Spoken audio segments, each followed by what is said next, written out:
संतप्त मानस शांत हूँ, जिनके गुणों के गान में बेवर्धमान महान जिन विचरे हमारे ध्यान। समय सार परमगम की 65 और 66वीं गाथा चलनी है। एवं एतत् स्थितम यद वर्णादयो भावा न जीवा इति। इससे यह सिद्ध हो गया कि वर्णादिक भाव हैं, वर्णादि माने 29 प्रकार के जो भाव हैं वो जीव नहीं हैं। ये वास्तव में तो पिछली गाथाओं के उपसंहार का अंश है, लेकिन आगामी ये 2 गाथाओं में भी उसी को वे और उपसंहार के रूप में कहते हैं। एकम च दोण्य तिन्नीय चत्तारिय पंच इंद्रिया जीवा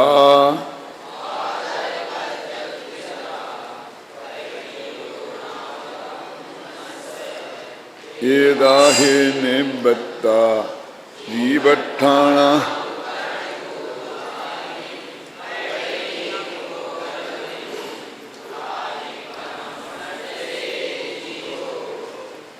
एक इंद्रिय, 2 इंद्रिय, 3 इंद्रिय, 4 इंद्रिय और 5 इंद्रिय जो जीव है के भेद हैं, बादर और इधर माने पर्याप्तक और अपर्याप्तक, बादर और सूक्ष्म, ये सारी प्रकृतियां नाम कर्म की हैं। तो इनसे जीवस्थान माने जीव समास बनते हैं। तो जो जिससे बनता है वो उसी रूप होता है, क्योंकि करण कर्ता के समान होता है। ये चूंकि प्रकृतियां पुद्गलमयी हैं, पुद्गलमयी प्रकृतियों को जीव कैसे कहा जा सकता है। देखो अभी ऊपर तो वर्णादि की बात कर रहे थे, और वर्ण में तो वर्ण रस गंध स्पर्श इनकी बात आती है ना। अब वर्णादि में जो ग्रुप है उसमें उन्होंने जीव समास को भी ले लिया है। जीव समास को यहाँ पर जीव स्थान कहते हैं, समझे ना। तो जीव समास में ये 14 भेद ना जीव समास के ना, कि एक इंद्रिय के 2 भेद, बादर और सूक्ष्म, 2 इंद्रिय, 3 इंद्रिय, 4 इंद्रिय, 5 इंद्रिय के 2 भेद, सैनी असैनी, और साय पर्याप्तक और अपर्याप्तक। तो इस तरह से 14 भेद होगा ना, 7 के 7 दूनी 14। तो इन 14 को जीव समास कहते हैं। तो कहते हैं ये जीव समास जो हैं आत्मा के परिणाम हैं, और ये एक इंद्रिय, 2 इंद्रिय, एक कर्म की प्रकृतियों के नाम भी हैं। यदि हम नाम कर्म की 93 प्रकृतियां पढ़ेंगे तो उसमें ये नाम आएंगे। खासकर जैसे गति इंद्रिय आता ना, तो गति में 4 गतियां आती हैं, तो इंद्रिय में 5 इंद्रियां आ जाएंगी। तो ये नाम कर्म की प्रकृतियां हैं, ये तो निश्चित रूप से कारमान वैगणाओं से बनी हुई हैं, इसलिए ये तो एकदम पुद्गलमयी हैं। अब इनके उदय से जो भी भाव होते हैं उन सब भावों को यहाँ पर वर्णादि में लिया है। मोह कर्म के उदय से जो भाव होते हैं उनको इन्होंने मोह उसमें रागादि में लिया है। वर्णादि अनुरागादि तेने जो भाव को न्यारा किया। और उसकी गाथा वो 68वीं गाथा में चर्चा करेंगे। मोहन कम्म सुदया माने दोनों ही मोहनी कर्म घातिया कर्म है, और ये नाम कर्म अघातिया कर्म है। तो वो एक को इसमें अघातिया, वर्णादि में अघातिया कर्म के उदय से ले लिया, और उसमें घातिया कर्म के उदय से ले लिया। और दोनों कर्म, अब कहते कर्म के उदय से जो कार्य हुआ, तो इसमें नीचे नियम बताया, अभी पढ़ते हैं अपन, कि कार्य कर्ता करण में कोई अभेद होता है, वो दोनों समान ही होते हैं। अभी चर्चा उसकी अपन करेंगे। पहले गाथा का ये हिंदी पद्यानुवाद पढ़ते हैं। एक इंद्रियाद के प्रकृति हैं जो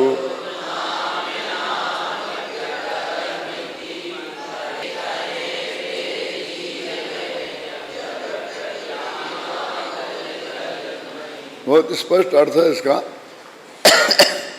कहते हैं इनको जीव, नाम तो है जीव स्थान अथवा जीव समास, और कहते हैं इनको जीव स्थान कैसे कहा जा सकता है, क्योंकि ये तो पुद्गल कर्म के उदय से हो रहे हैं।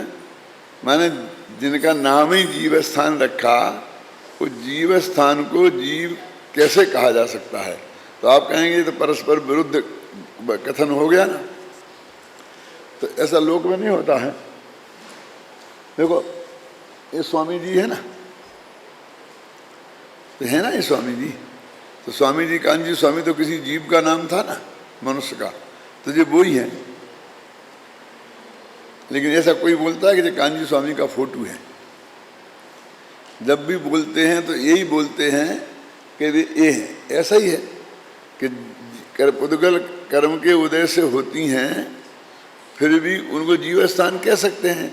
जो जीव स्थान कह दिया तो वो जीव ही के हो गए, ऐसा कुछ नहीं है। इसको यदि हमने मनुष्य कह दिया कि फोटो किसकी है, वैसे पूछे कोई जिस नाम नहीं होता कांजी स्वामी का तो ये फोटो किसकी है, तो आप कहते हैं मनुष्य की है, पुरुष की है। ऐसे ही तो बोलते कि नहीं बोलते? तो इसलिए कहते हैं कि ऐसा कथन व्यवहार लोक में चलता है।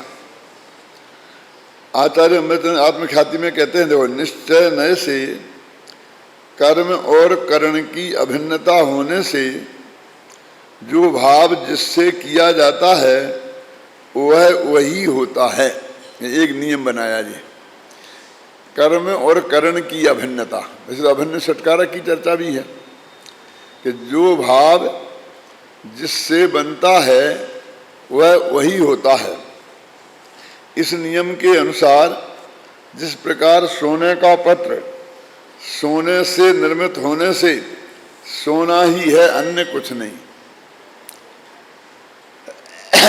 सोने का अंगूठी, पत्र कोई भी बना लो, अब वो वास्तव में वो माने करण, अपन कहते करण सोना है, सोने से बना इसलिए, और बना है वो जो आकार बना है, पत्र का बना हो, चाहे अंगूठी का बना हो, चाहे हार का बना हो, चाहे कुंडल का बना हो, चाहे कवच का बना हो, तो वो सब कहने को तो कुंडल, कवच और हार है, लेकिन वास्तव में वो सोना ही है,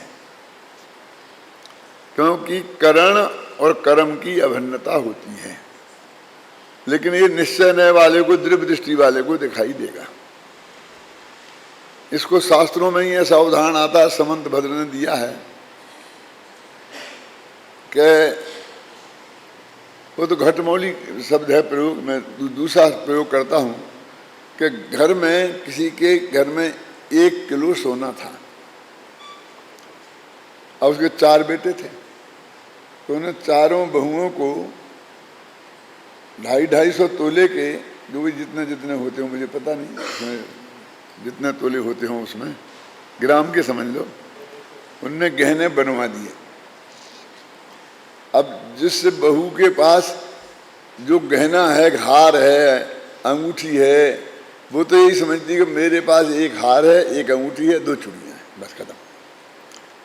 मेरे पास 250 ग्राम सोना है, ऐसा वो कभी किसी से नहीं बोलेगी। लेकिन उस पुरुष से पूछो जो ससुर है, जो घर का मालिक है, तो उसके दिमाग में 24 घंटे मेरे घर में 1 किलो सोना है, यही रहता है। और ये गहने पहनने का रिवाज जो चल पड़ा, ये वास्तव में शोभा के लिए नहीं था शुरू में, उसकी सुरक्षा का उपाय था। क्या करें, 24 घंटा अपने साथ हम कैसे रखें इसे? जमीन में गाड़ दें और कोई निकाल ले तो क्या करें? बैंक तो थे नहीं, लोकर तो थे नहीं, ख्याल में आई ना? क्या करें, इसकी सुरक्षा हम करें कैसे? तो ऐसे समझ लीजिए कि 250-250 ग्राम दे दिया कि तुम अपनी अपनी इसकी सुरक्षा करो। क्या इसे अपने गले में लटकाए रखो, किसी भी तरीके से। वास्तव में ये यहाँ से ये सब शुरू हुआ, और बाद में फिर उसको बहुत सुंदरता के तरीके से रखे जाए इसके लिए हमने उनका गहने बनाना शुरू कर दिया और सुनार उन्होंने लूटना शुरू कर दिया। इस बात का आभास मेरे को तब हुआ जब हम लोग पढ़ते थे मुरैना विद्यालय में, तो एक पंडित थे भैयालाल भजन सागर, शायद आप बुजुर्ग लोग जानते होंगे। वो भजन गाया करते थे, जगह जगह सारे देश में प्रचार करते थे धर्म का। अब वो हमारे कहीं से दूर के रिश्तेदार भी लगते थे। तो वे मुरैना विद्यालय में आए, हम तो जब पढ़ते थे तो गले में कम से कम 2-4 तोले की जंजीरें पहने रहते थे। तब तक तो हमारे दिमाग में यही था कि सोना के गहने पहनना ये औरतों का काम है, और बहुत से बहुत हो तो नई उम्र के छोकरों का काम है गहने महीने पहन करके, क्योंकि बच्चे कान में वे पहनते थे, लड़के गले में भी ये डालते थे, बुजुर्ग लोग नहीं पहनते थे। उसको उल्टा ही माना जाता था एक तरीके से। तो हमको ये बहुत अटपटा लगा कि ये पंडित जी हैं, बुजुर्ग हैं, तो करीब 60-65 वर्ष, 70 वर्ष के भी होंगे। तो हमने मामा जी एक बात बताओ, आप नाराज तो नहीं हो गए? बोले नहीं बोलो बेटा क्या बात है। मैंने कहा आपको शोभा देता है कि अपनी इतनी बड़ी सोने की जंजीरें डालने रहते हो, अच्छा नहीं लगता आपको? तो ये तुम्हें बेटा तुम समझते नहीं हो। मैंने कहा आप समझाओ, इसलिए तो हमने पूछा है। तो उनने जवाब दिया कि देखो मुझको साल में 10 महीना घूमना पड़ता है सारे देश में, अब मेरी जेब कट जाए, कहीं कुछ हो जाए तो मैं वहीं फंस के रह जाऊं। तो मैं विविध तरीके से 5-6 जगह कुछ ना कुछ ऐसा इंतजाम रखता हूं कि एक आध जगह का बच जाए तो लौट के घर तो आ जाऊं। कुछ गले में डाल दिया, कुछ पेटी में डालता हूं, कोई चीज़ ऐसी है, कुछ जेब में रखता हूं, नोट वगैरह। माने पेटी जाए तो जेब के बच जाए, जेब कट जाए तो पेटी के बच जाए। क्यों? जेब और पेटी कट दोनों ही चले जाए तो गले का बच जाए, गले में से कोई झटक के ले जाए तो अंगूठी बच जाए। मैंने कहीं से कुछ ना कुछ तो मेरे पास ऐसा बच जाए कि मैं कहीं परदेश में भूखों ना मर जाऊं, लौट के घर तक नहीं आ पाऊं। तब मैंने गंभीरता से सोचा कि एक ये भी एंगल हो सकता है। हमने कभी ये सोचा ही नहीं। हम तो ये समझ रहे कि देखो बुढ़ापे में कैसे रसिया है और कैसे कैसे गहनों से लदे रहते हैं। मैंने ऐसी बहुत सी औरतों को भी देखा कि बहुएं नहीं पहनती जितना गहना, वो 60-70 वर्ष की सासें उन गहनों से लदी रहती हैं।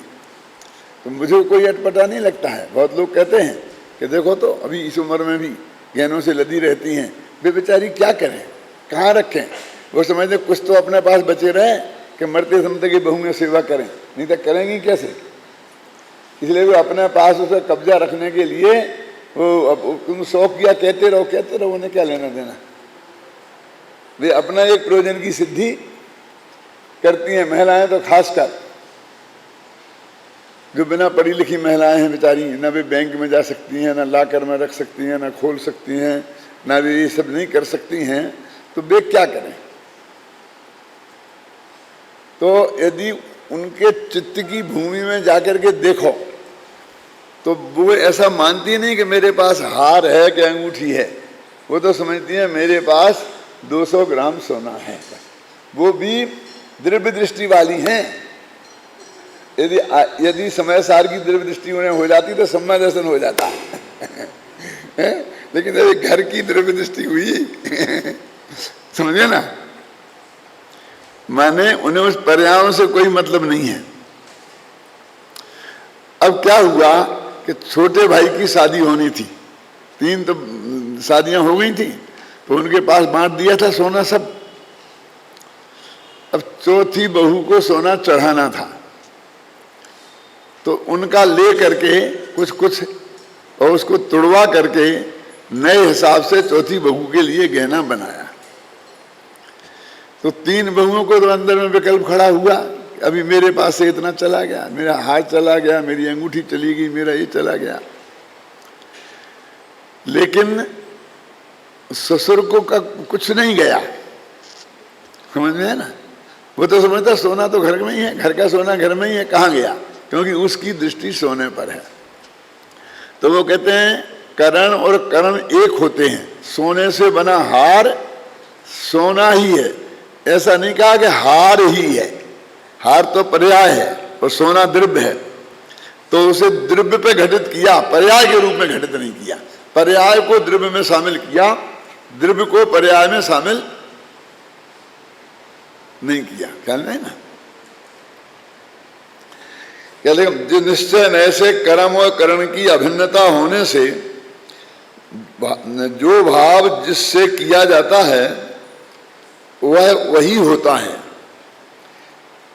माने जिससे किया जाता है वो वही होता है। जिससे किया गया सोने से बना जो हार है वो हार नहीं है, सोना ही है।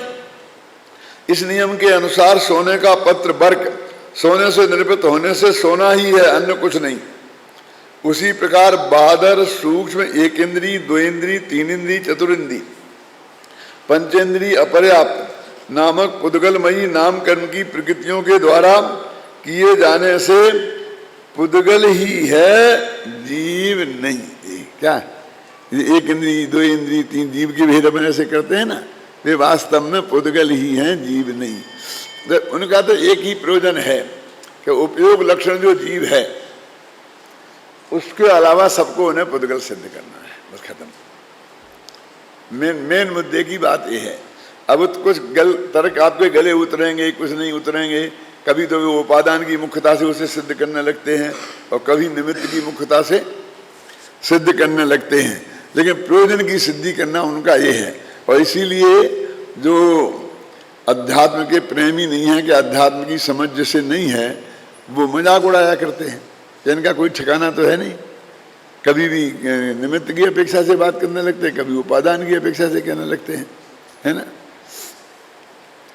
नाम कर्म की प्रकृतियों की पुद्गल महता आगम में प्रसिद्ध ही है और अनुमान से भी जानी जा सकती है, क्योंकि प्रत्यक्ष दिखाई देने वाले शरीरादिक मूर्तिक भाव कर्म प्रकृतियों के कार्य हैं, इसलिए कर्म प्रकृतियां पुद्गल में हैं, ऐसा अनुमान किया जा सकता है।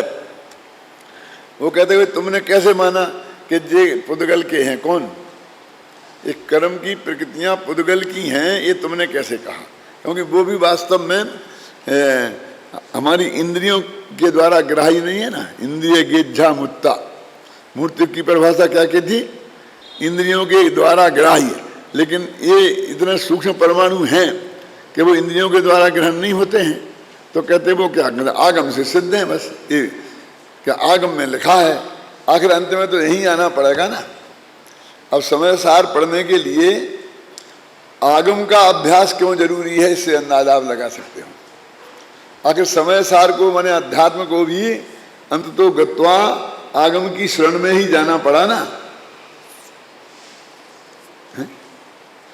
भले ही वो कितनी ये बात कहता रहे कि भगवान ने कहा है इसलिए मैं नहीं कहता हूं, मेरे गुरु ने कहा है इसलिए मैं नहीं कहता हूं, आगम में लिखा है इसलिए मैं नहीं कहता हूं, मैंने अनुभव किया है तो मैं कहता हूं। ऐसे ऐसे बीच में बहुत दम्भ शुरू हो गया था। अनुभव ज्यादा प्रमाण है। और बात तो यहां तक बढ़ गई थी, आप कल्पना भी नहीं कर सकते हैं कि ज्ञानी मन शास्त्र आगम ये कुछ प्रमाण नहीं है, तो ज्ञानी के वचन प्रमाण है क्या। और वो ज्ञानी के वचन प्रमाण भी ठीक है, संबंधिष्टि ज्ञानी है और मुक्ति के मार्ग में उसके जो वचन होंगे वो सब शास्त्र के अनुसार ही होंगे, इसलिए कोई दिक्कत की बात नहीं है। लेकिन वो वचनों में फिर ये भी आ गया था कि ये छत डलेगी तो छत में सरिया कितने डलेंगे, ये भी इंजीनियर नहीं बताएगा, ज्ञानी बताएगा। इसका डिसीजन भी ज्ञानी करेगा। क्या कहाँ क्या लगाना, कैसे क्या बनाना, देश में कैसे शांति रहे, धर्म का प्रचार कैसे हो, इस सब का निर्णय बस एक कोने में बैठा बैठा वो ज्ञानी वो जो कह दे बस वही रास्ता है। अब इसमें लिखा ना कि अभी प्रमाण क्या है, तो उनने कह दिया आगम में लिखा है। आखिर एक तो आगम की शरण में जाना पड़ा ना। ऐसी एक दो नहीं है, अकेली और सुमेर पर्वत की बात नहीं है। अकेली ऋषभदेव की और आदित्यनाथ की बात नहीं है कि वो थे आगम से जानना पड़ेगी, वो तो जानना ही पड़ेगी। अनंत पुद्गल परमाणु है, ये भी जानना ही पड़ेगा उसी से। ऋषभदेव थे, ये भी उसी से जानना पड़ेगा। लेकिन क्या अध्यात्म का तो नहीं जानना पड़ेगा ना? क्यों पाटनी जी, सेठी जी, कि भैया धोखे में मत रहना, आत्मा में अनंत गुण हैं, ये अध्यात्म है कि अनध्यात्म है? और आत्मा के असंख्य प्रदेश हैं, और वो असंख्यात कितना बड़ा है कि जितने लोकाकाश के प्रदेश हैं उतने असंख्यात, क्योंकि असंख्यात तो असंख्यात प्रकार का होता है ना? ये अध्यात्म में आएगा कि नहीं? आत्मा का स्वरूप जानोगे तो उसका नाम ही तो अध्यात्म है ना। अधि माने जानना, आत्मा माने आत्मा को, उसका नाम है अध्यात्म। तो आत्मा के द्रव्य क्षेत्र काल भाव जानोगे तो गुण जानोगे कि नहीं? गुण नहीं जानोगे तो भाव कैसे जानोगे? और प्रदेश नहीं जानोगे तो आत्मा का क्षेत्र कैसे जानोगे? और वो अनादि अनंत है ये नहीं जानोगे तो उसका काल कैसे जानोगे? क्यों? वो ज्ञानानंद स्वभावी द्रव्य है, जानने देखने वाला तत्व है, ये द्रव्य कैसे जानोगे? ये सब बातें अपन ने आगम से ही पढ़ी हैं कि आत्मा में अनंत, किसी अनुभवी ने आज तक गिन के नहीं बताई, गिन के नहीं जानी, ना असंख्यात प्रदेश, ना अनंत गुण, और ना वो अनादि से है, अनादि तक उसकी दृष्टि नहीं गई। क्यों? ना अनंत तक गई, कि अनुमान किया ना उसने, अनुमान। तो अनुमान भी वो आगमाश्रित है। आगमाश्रित अनुमान क्या है? मतलब वे आगे लिखा ना, देखो इसमें कि ये प्रत्यक्ष देने वाले, दिखने वाले जो शरीर आदि मूर्ति पदार्थ हैं, ये कर्म प्रकृतियों के कार्य हैं, और कर्म प्रकृतियां पुद्गलमय हैं।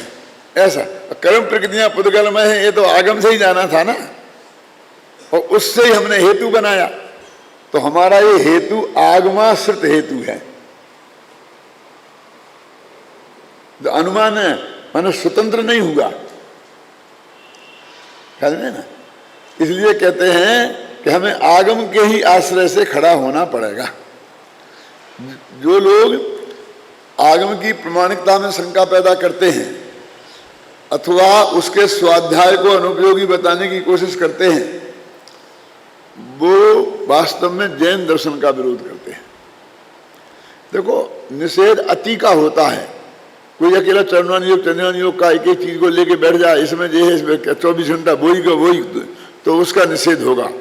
कोई बस कहानी किस्सों को ले लेके बैठ जाए प्रथमान योग के, कोई कर्म प्रकृतियां गिनाते गिनाते सारा माथा खराब हो जाए, ऐसी पोजीशन में पहुंच जाए।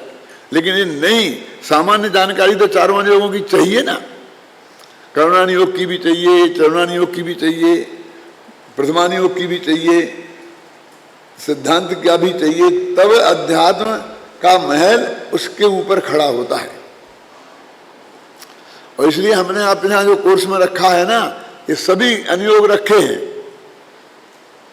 ये सोच समझ करके। और ऐसा नहीं समझना कि ये तो हमने रख दिए।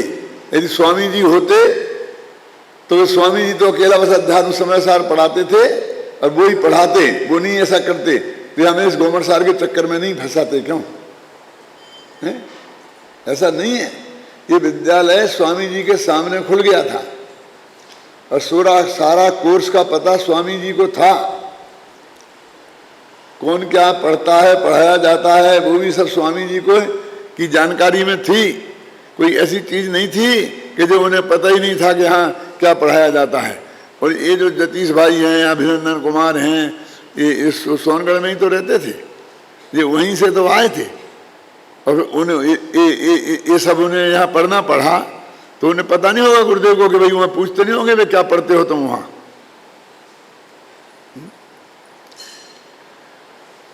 तो निषेध अति का किया जाता है और किया जाना चाहिए,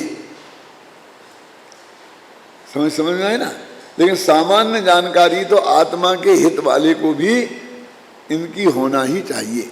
आप जानते हैं लोक में भी जो एजुकेशन होती है वो दो तरह की होती है। एक उसे बोलते हैं कि जो सारे देशवासियों के लिए होनी चाहिए, हर आदमी उतना पढ़ा लिखा तो होना ही चाहिए, उसका वे नाम रखते हैं साक्षर। और फिर जो स्पेशलाइजेशन करते हैं उनका नाम रखते हैं शिक्षित। पहले 10वीं क्लास तक की पढ़ाई देश के हर आदमी को अनिवार्य थी, अब 12वीं तक हो गई।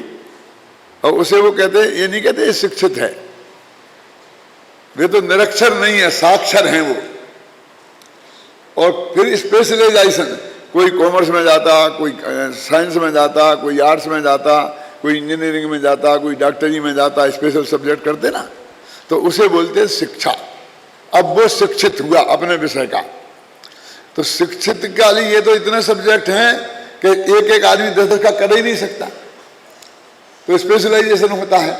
और यहाँ 10वीं क्लास तक 12वीं क्लास तक ऐसी पढ़ाई होती है कि आपको सामान्य अंग्रेजी का ज्ञान भी होना चाहिए, सामान्य हिंदी भाषा का ज्ञान भी होना चाहिए, थोड़ा सा गणित भी आना चाहिए, इतिहास भूगोल भी समझना चाहिए। नहीं पता ही नहीं पड़ेगा कि चेन्नई दक्षिण में है क्या उत्तर में है। इन नदियों का पर्वतों का भी थोड़ा ज्ञान आना चाहिए। ये पता गंगा में बाढ़ आई है तो दिल्ली में पानी आएगा कि नहीं आएगा? क्यों आएगा? गंगा के बाढ़ का पानी दिल्ली में नहीं आएगा, कहाँ आएगा? मतलब थोड़ा इतिहास भी होना चाहिए, थोड़ा भूगोल भी होना चाहिए। तो इसको बोलते साक्षरता। तो जैन दर्शन में भी इसी प्रकार की 2 तरह की पढ़ाई होती है। एक तो वो सामान्य पढ़ाई कि जो प्रत्येक जैनी के लिए अनिवार्य है, समझे ना? उसमें ये सामान्य ये सब विषय, प्रथमानुयोग, चरणानुयोग और कर्णानुयोग, समझे ना? और ये अध्यात्म, ये तो प्रत्येक के लिए अनिवार्य है, आत्मकल्याण जिसको करना है। और अब जो स्पेशलाइजेशन करें, कोई कर्णानुयोग का बनता है, कोई प्रथमानुयोग का बनता है, कोई चरणानुयोग का बनता है, तो बने, उनकी भी जरूरत है देश को तो है? लेकिन वो आत्मा के हित के लिए तो वो सामान्य ज्ञान वाला ही कर्णानुयोग चाहिए, आत्मा के कल्याण के लिए तो सामान्य ज्ञान वाला चरणानुयोग चाहिए, सामान्य ज्ञान वाला प्रथमानुयोग चाहिए। ख्याल में आई ना? हरेक को वैसा नहीं बनना है। लेकिन हमको जो अध्यापक रखना पड़ेंगे यहाँ, तो वो तो हम स्पेशलिस्ट रखेंगे ना। क्यों?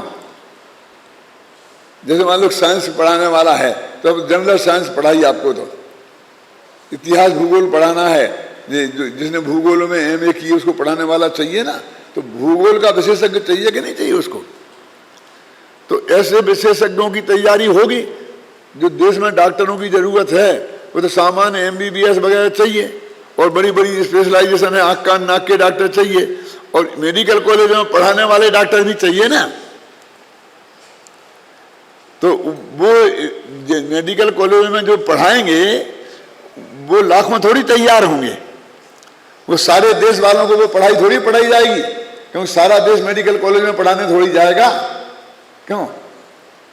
आप इतने विद्यार्थी हो 150, इसमें से आप यहाँ से जाओगे तो कितने लोगों को, जहाँ भी रहोगे अपने गांव में, सरकारी नौकरी में जाओगे, गांव में शाम को प्रवचन करोगे, पाठशाला चलाओगे, तो आपको वहाँ न्याय जीविका पढ़ने वाले मिलेंगे, प्रमेय रत्नमाला पढ़ने वाले मिलेंगे, परीक्षा मुख सूत्र पढ़ने वाले मिलेंगे, हैं? सार पढ़ने वाले मिलेंगे? नहीं मिलेंगे। वहाँ तो आपको तत्वासूत्र पर प्रवचन करने पड़ेंगे, तत्वासूत्र करना पड़ेगा, तो समय सार चलाना पड़ेगा, मोक्ष मार्ग प्रकाश चलाना पड़ेगा, छेड़ाला चलाना पड़ेगा, इनके आधार से आपको काम करना पड़ेगा कि नहीं करना पड़ेगा? तो वो ये पढ़ाई आपकी वहाँ ज़्यादा कैसे काम आएगी? और जो अपने 5-7 केंद्र बन गए हैं, और उनमें उन विद्यार्थियों को जो पढ़ाएंगे, उनके लिए तो इतने स्पेशलिस्ट चाहिए कि नहीं चाहिए? क्यों? तो क्या होता है ऐसे में? ऐसे में यही होता है कि ऐसे ही पढ़ाई होती है, ऐसी हो रही है, और उन्हीं में से हर बैच में 1-2 किसी ना किसी विषय के स्पेशलिस्ट निकल आते हैं, और अपनी अपनी रुचि के अनुसार रसिया निकल आते हैं। अभी उस क्षेत्र में रहते हैं तो फिर परिमार्जित हो जाते हैं, और बाकी दूसरे क्षेत्र में चले जाते हैं तो जो कुछ पढ़ा था वो भी भूल भाल जाते हैं, आधा पढ़ना याद रहता है। लेकिन सारी समाज के काम सभी आते हैं, आत्मा के कल्याण के लिए भी, और समाज में जैन दर्शन की जागृति, जैन दर्शन का सामान्य ज्ञान के लिए सभी की उपयोगिता है। तो इन 2 बातों का हमें ध्यान अवश्य रखना चाहिए कि अलग अलग कैसा होता है ज्ञान। अब देखिए कि ये समय सार में अपन बराबर देख रहे हैं कि बिना करुणानि योग के ज्ञान के, बिना चरणानि योग के ज्ञान के कैसे समय सार चल सकता है। इन्हीं कुंद कुंद के अष्टपहर को देखो आप, तो उसमें कदम कदम पर लिखा होगा कि तुष्मासम घोषण, तो जैसे सुभूति मुनि चले गए। अब प्रथमान योग में शिवभूति का किस्सा चाहिए कि नहीं चाहिए? लोग पूछेंगे कैसे चले गए थे शिवभूति, क्यों चाहिए कि नहीं चाहिए? रतनगण साहब का चार पढ़ोगे है तो चौनानी योग का, और उसमें श्लोक आएगा तावदांजन चोरोंग ततो अनंतमति स्मृता उद्यान स्थिति ये पी तुरीये रेवती मता। तो पूछेंगे ना अंजन चोर कौन था, क्यों? तो इतनी 8 कहानियां चाहिए तुम्हें कि नहीं चाहिए? तो प्रथमानी योग के बिना चरणानी योग पढ़ा जा सकता है? ऐसी पंचायत उसमें अष्टपहर में बहुत गाथाएं हैं कि जिनमें विशिष्ट कहानी उसकी अपेक्षा होती है। क्या की कहानियों के साथ में जानकारी की प्रथमानी योग की। हम वहाँ पढ़ते थे एम ए हिंदी में, तो उसमें विनय पत्रिका थी तुलसीदास जी की। कभी पढ़ी तुम लोगों ने, देखी है, नाम सुना? नहीं सुना? विनय पत्रिका माने उन्होंने एक चिट्ठी लिखी, पत्रिका माने चिट्ठी लिखी राम जी के नाम। उसमें कम से कम 400 छंद हैं, और उन 400 छंदों की मिली हुई किताब का नाम है विनय पत्रिका। तो उसमें सब देवी देवताओं की स्तुति की है। इस 2 बातें बताऊंगा मैं, ज्यादा नहीं बताऊंगा। कि एक तो उसमें सबकी स्तुति की है, लेकिन असलियत में वे राम के भगत थे। वे कृष्ण को भी नमस्कार करना पसंद नहीं करते थे। वे तो कृष्ण के मंदिर में भी उन्होंने कह दिया था कि तुलसी मस्तक तब नवे जब धनुष बाण ले हाथ, है ना? तो महावीर को कैसे नमस्कार करते, पारसनाथ को कैसे नमस्कार करते? तो उन सब देवताओं की स्तुति की, और अंतिम पंक्ति में ये लिख दिया कि हम आपसे प्रार्थना करते हैं कि आप श्री राम जी से हमारी सिफारिश कर देना कि वे हम पे खुश हो जाएं। बस इसके लिए हम आपसे प्रार्थना करते हैं, बस, और कुछ नहीं, और कुछ नहीं चाहिए मुझे। मेरे को तो भव भव में राम की भक्ति रहे, मेरे तो रोम रोम में राम बसे रहें, आप बसे रहो नहीं। बस मैं, आप यदि कुछ कर सकते हो तो मेरी आपसे ये विनय है, ये विनय पत्रिका का स्वरूप है। उसकी एक पंक्ति सुनाना चाहता हूं जिसमें प्रथमानी योग की बात आएगा। जो छंद मुझे सबसे बुरा लगता था उस समय जब मैंने पढ़ा था, और आज वो सबसे अच्छा लगता है तुलसीदास का। जाको प्रिय न राम बैदेही सो तजिए कड़ोर बैरी सम यद्यपि परम स्नेही। आया अर्थ समझ में क्या नहीं? कि जिसको राम और सीता प्यारे नहीं हैं, जाको प्रिय न राम बैदेही सो तजिए, उसे छोड़ देना। कैसे छोड़ना? करोड़ बैरी सम, अपन जो शत्रु को छोड़ देते हैं ना, एक शत्रु नहीं, एक करोड़ शत्रुओं का मिलकर एक शत्रु बना हो, ऐसा छोड़ देना चाहिए। ऐसा नहीं कि उसे थोड़ा रख लो, थोड़े थोड़ी कभी नमस्ते कर लो, नहीं, बिल्कुल नहीं। जाको प्रिय न राम बैदेही सो तजिए करोड़ बैरी सम यद्यपि परम स्नेही। वो भले ही अपन से कितना ही प्यार करे तो भी छोड़ दो। कि वो आपसे प्यार करे और आप ठुकरा दो कि हाँ। आगे क्या लिखते हैं ना कि कोई उदाहरण है ऐसे कि तुम गप मार रहे हो कि है कि पिता तजो प्रहलाद विभीषण बंधु भरत महतारी। वो उसकी 10-15 लाइन की जो पूरी स्तुति है उसमें कम से कम 25 उदाहरण भरे पड़े हैं कि है ना, प्रहलाद ने पिता को छोड़ दिया। अब पूरी कहानी प्रहलाद की सुनाओ, है ना। पिता तजो प्रहलाद विभीषण बंधु, विभीषण ने अपने भाई रावण को छोड़ दिया, तो विभीषण की कहानी सुनाओ। और भरत महतारी, और भरत ने अपनी माँ केकई को छोड़ दिया, तो उसकी कहानी सुनाओ। तो ऐसे ही उदाहरण देते गए वो। तो अब इस छंद का एक विनय पत्रिका पढ़ानी हो हिंदी साहित्य के विद्वान को, तो ये साधारण सी का छंद है, लेकिन इसको पढ़ाने के लिए वैष्णव धर्म के जो का धार्मिक इतिहास है उसकी जानकारी उसे होना जरूरी है क्या नहीं, बोलो?